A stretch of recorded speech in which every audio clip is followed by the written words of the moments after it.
Aleluya, aleluya.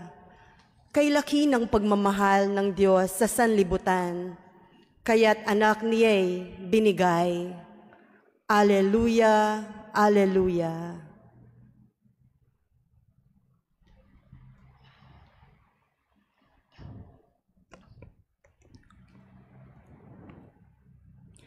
Sumainyo ang Panginoon. At sumaiyo rin. Ang mabuting balita ng Panginoon ayon kay San Juan.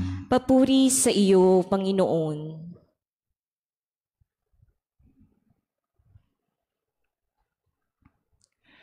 Gayon na lamang ang pag-ibig ng Diyos sa sanlibutan.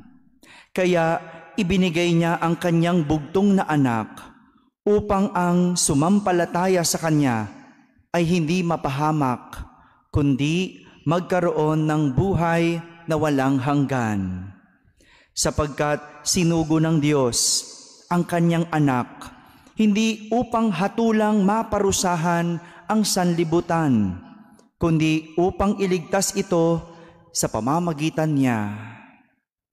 Hindi hinahatulang maparusahan ang nananampalataya sa bugtong na anak ng Diyos, ngunit hinatulan ng parusahan ang hindi nananampalataya sa Kanya.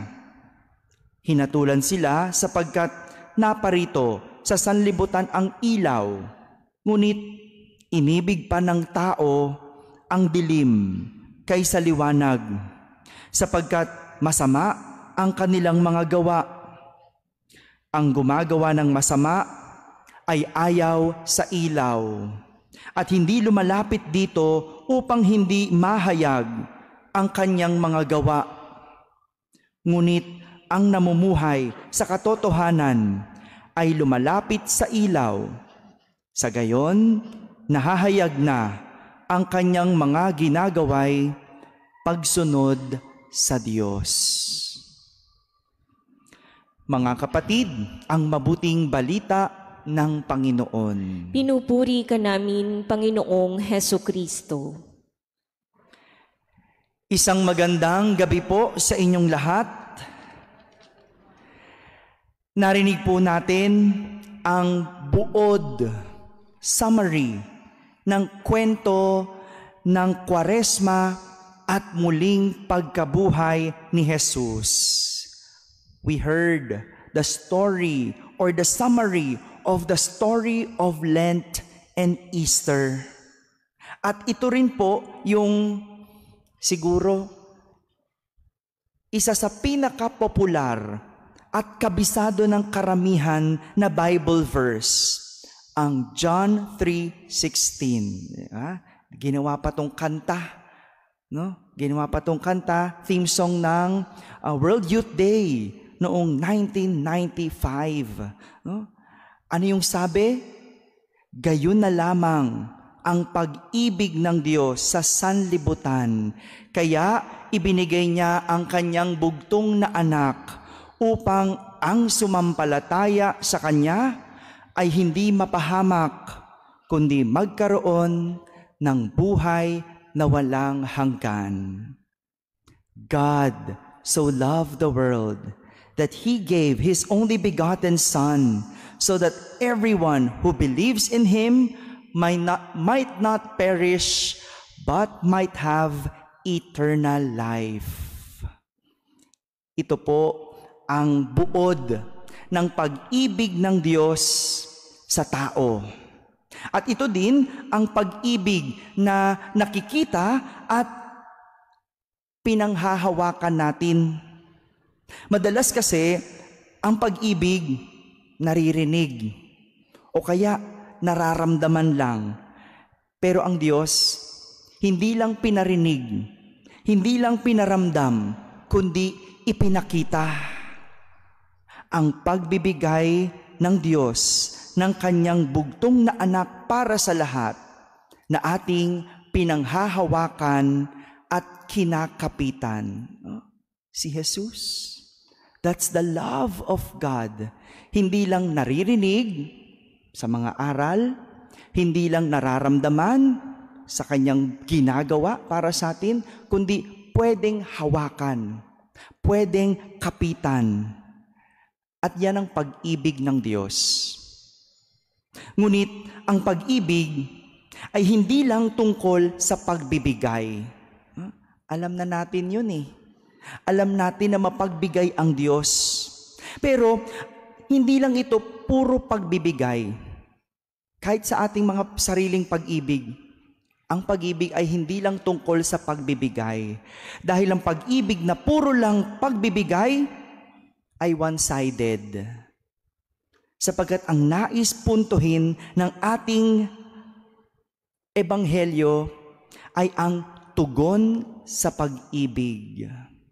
The response to love. Alam natin mapagbigay ang Diyos, pero ano ang tugon sa pag-ibig ng Diyos? Dalawa, ang tinutukoy ni San Juan na tugon ng tao sa pag-ibig ng Diyos. Una, ang pagpili sa kadiliman. Ito ang malungkot na kwento ng pag-ibig ayon kay San Juan. Yung inibig pa ng tao ang dilim kaysa liwanag sapagkat masama ang kanilang mga gawa. Sino daw ang mga ito? Sabi ni San Juan, yung mga nagtatago sa liwanag at gusto sa dilim. Mga taong nagtatago sa liwanag at gusto sa dilim. Di ba ganyan? Kapag may ginagawang masama, nagtatago. Saan pumupunta? Sa dilim. Pero iba na rin ngayon. No? Kahit nasa liwanag ang tao, kayang gumawa ng masama. Ito'y malungkot na kwento. No? Yung umibig ka, hindi na nga nasuklian o hindi na nga lang pinantayan, ginawan ka pa ng kasamaan. Imagine mo, ikaw na yung nagbigay, sa huli, ikaw pa yung ginawan ng kasamaan. Wala po akong pinariringgan. No? Hindi ko po tinutukoy yung love story nyo. Okay? Love story po ito ng Diyos. O sige na nga, ganyan din naman tayo eh. Di ba? No? Inibig mo, binigay mo lahat. Tapos sa huli, niloko. Nanloko. Nangaliwa. No? Iniibig mo eh. No? Iniwan mo buo pamilya. Nag-abroad ka lang, gumawa ka na naman ng pamilya. Parehas lang eh, no? Yung love story ng Diyos at yung love story ng tao. At yun ang malungkot na kwento. Ang tugon ng tao sa pag-ibig, pagpili sa kadiliman. Hindi lang ganun. Hindi lang ganun tayo sa tao. Kahit tayo, ganun sa Diyos.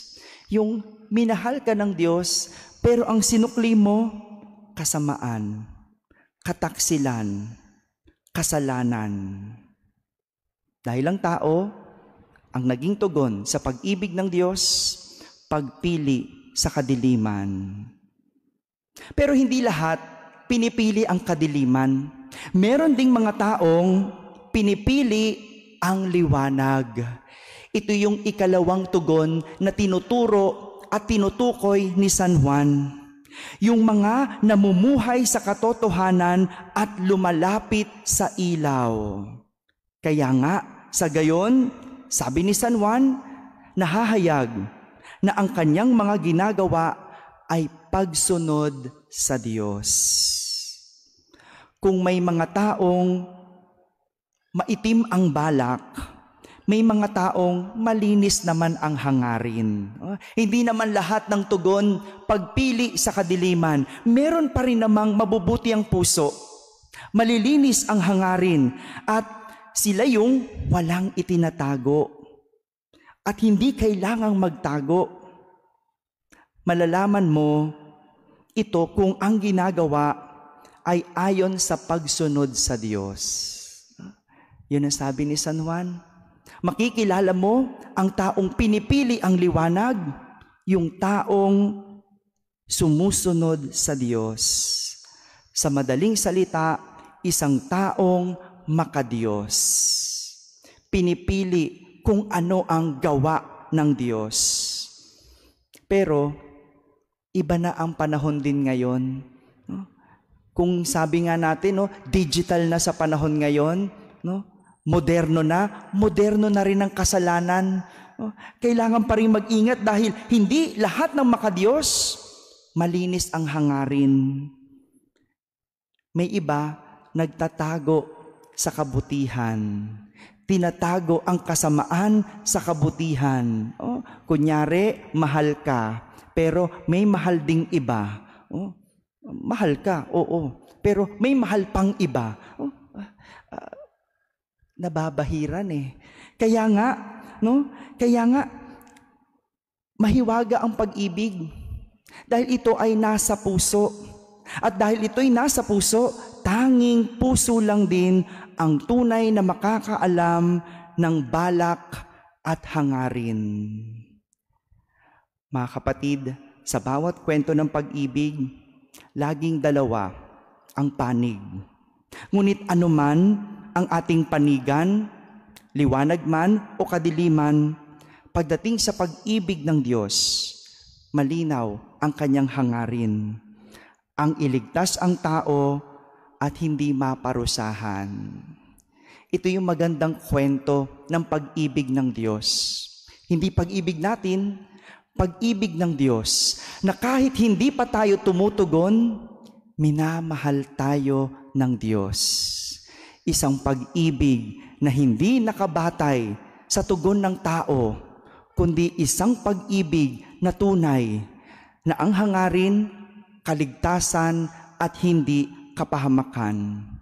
Dahil ang tunay na pag-ibig, kailanman hindi naghahangad ng kapahamakan, kundi ng kaligtasan. Amen.